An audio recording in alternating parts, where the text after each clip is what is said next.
Mais l'effondrement est plus vaste que ça. Il y a une sorte d'effondrement psychologique. Enfin, on a l'impression qu'on a un nuage noir au-dessus de nous.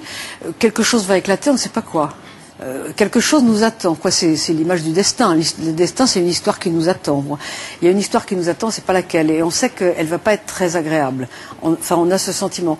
Mais je crois qu'il y a eu la naissance de l'Occident avec la christianisation, l'Empire, Constantin au IVe siècle, et que la fin s'est faite avec la Révolution française. Et quand on est dans des perspectives un peu plus vastes, je dirais quand on est sur les longues durées auxquelles nous invite Braudel, on conçoit que c'est probablement la fin de l'Occident. Donc il y a eu un moment de montée qui fait que de la naissance hypothétique d'un Jésus hypothétique jusqu'à la conversion d'un Constantin, il y a un moment particulier. C'est la fin de l'Empire romain, c'est le début de l'Empire chrétien. Je pense que la fin de l'Occident et de l'occidentalisation s'est faite à partir de la Révolution française, de la déchristianisation, et que depuis on est sur une espèce de descente. Donc il y a des moments comme cela, avec des moments de métamorphose du capitalisme. On est dedans. Je pense qu'il va falloir faire un trait là-dessus. L'Europe s'est terminée, l'Occident s'est terminé aussi. On sait bien que l'Amérique vit à crédit.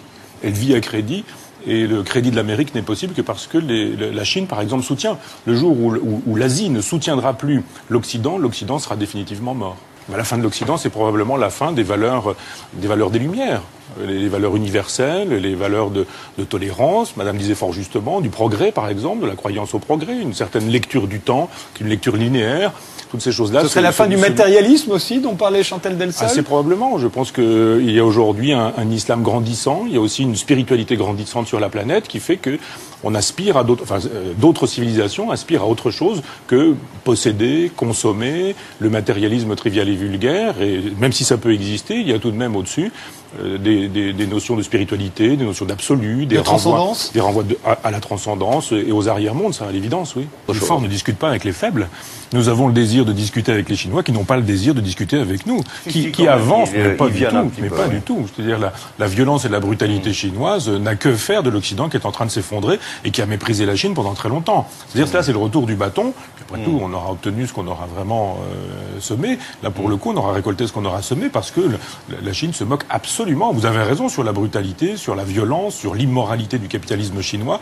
Ils n'ont aucun souci de l'Occident et l'idée même que l'Occident puisse disparaître et s'effondrer, ça les réjouit. En Occident, il y a des gens qui sont contre les droits de l'homme et qui considèrent... Oui, enfin, ils sont quand même assez rares pour l'instant. Écoutez, il y a quand même une grande tolérance à l'endroit de gens qui ne tolèrent pas les droits de l'homme et dont on considère qu'ils ont le droit de parler parce que leurs parents, leurs grands-parents ont été opprimés. Non, c'est pas autre chose. C'est très exactement ça. Qu'est-ce que vous voulez dire par là, Michel ? Très précisément, l'idée que, effectivement, l'Occident, c'est une forme de christianisme, que ça fonctionne avec le christianisme, y compris la Révolution française et les droits de l'homme, et que, de fait, il y a aujourd'hui, avec la question de l'islam, par exemple, en Occident, cette idée que, après tout, on pourrait tolérer que des femmes puissent être excisées, mutilées, ou avec porter le voile, par exemple. Oui, il n'y a pas d'excision dans la religion musulmane. Non, je dis au sens large du terme. On a, par exemple, une extrême gauche qui est extrêmement tolérante sur ces questions-là, en considérant qu'après tout, c'est le retour de bâton, qu'il y a eu un colonialisme et qu'il faut accepter ces manières différentes de voir les choses, une espèce de différentialisme qui va au-delà de ce que la République proposait comme modèle commun. Moi, je suis un républicain proposant le modèle commun avec l'idée qu'après tout, à chacun sa vérité.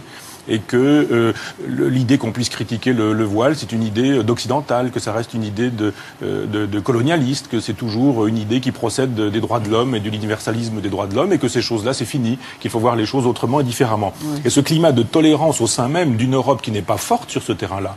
Moi, je suis contre l'Europe de Maastricht, j'ai voté non en permanence au modèle libéraux de l'Europe parce que je suis européen.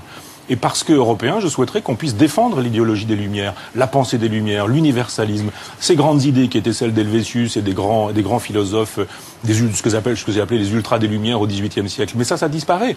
Même en Occident, ça disparaît. De sorte que quand on est dans une civilisation qui, comme vous le dites justement, ne pense qu'au canapé, qu'au matérialisme, et qu'on a en face des individus qui sont prêts à mourir, qui est prêt aujourd'hui à mourir pour les valeurs de l'Occident? Qui est prêt à mourir pour un canapé? Qui est prêt à mourir pour le pouvoir d'achat? Personne. Il n'y a pas un Américain qui est prêt à mourir pour les valeurs occidentales. Ce sont des gens qui s'en vont éventuellement faire la guerre parce qu'ils étaient au chômage, parce qu'ils sont dans la misère, parce qu'on leur propose de leur payer leurs études quand ils rentreront d'Afghanistan, s'ils rentrent d'Afghanistan. Mais il n'y a pas un occidental qui est prêt à mourir pour ses idées. Il y a plein de gens qui, en revanche, du côté de l'islam, sont prêts à mourir pour leurs idées parce qu'ils y croient, parce qu'il y a la logique du paradis, parce qu'il y a l'idée du djihad, parce qu'il y a l'idée que quand on meurt pour le prophète, eh bien, on a les clés du paradis immédiatement. Et de fait, et je suis hors morale.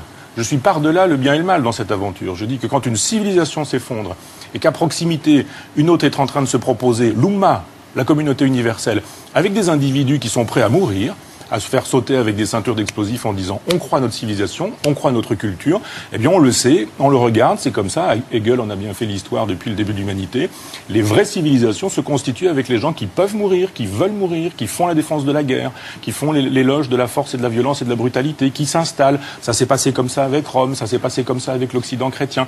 Et ça peut aujourd'hui encore se passer comme ça parce qu'effectivement l'Europe libérale laissait la place, enfin prend toute la place, alors qu'une Europe des Lumières aurait mérité d'être vraiment défendu. Oui, avec la différence que c'est un martyr du désespoir, beaucoup plus qu'un martyr de la construction. Je suis d'accord. Ce qu'on voit aujourd'hui dans beaucoup de pays, c'est ça. Oui, mais il y a un martyr très important du désespoir, mais ce qui fait vivre les sociétés, c'est tout de même aussi le sacrifice, je dirais, de la construction. Or, les exemples que vous donnez, ce sont plus des exemples, je dirais, de personnes qui sont acculées, je dirais, d'un certain point de vue. Si on fait l'analyse du début du christianisme, c'est aussi le désespoir qui conduit des gens à être chrétiens, au départ.